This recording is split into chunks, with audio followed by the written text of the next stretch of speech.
Welcome back. Now what we need to do is that we need to activate this button so that once the user clicks on it, it takes them to the single product page.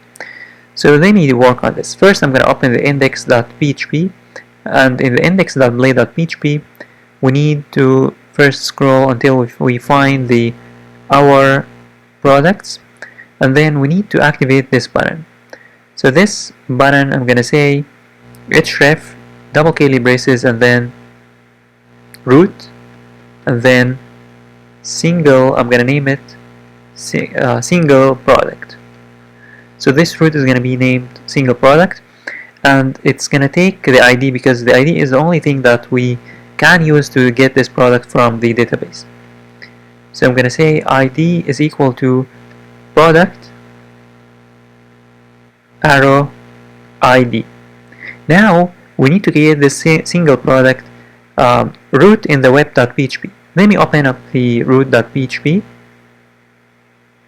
We already have this, but instead of using the function, we need to use the controller. I'm going to say here project controller, and then class, and then comma, and then single product, and then name, and the name is going to be single product.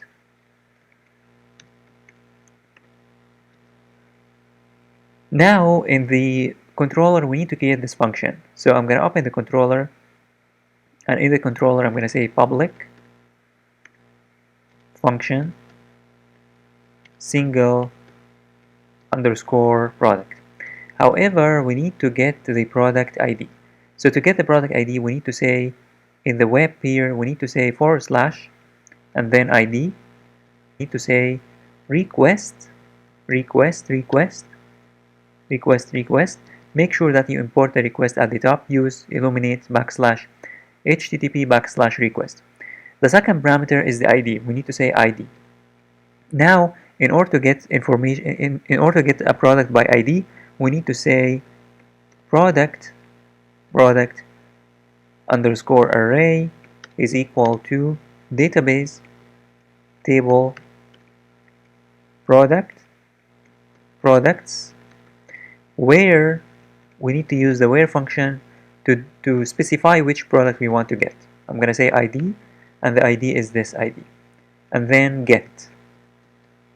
Finally, we need to return. We need to say return view, and the view that I'm going to return to is the single product, and then comma, and then the product array. We need to take the product array with us. I'm going to say product array is the key, and the value is the product array.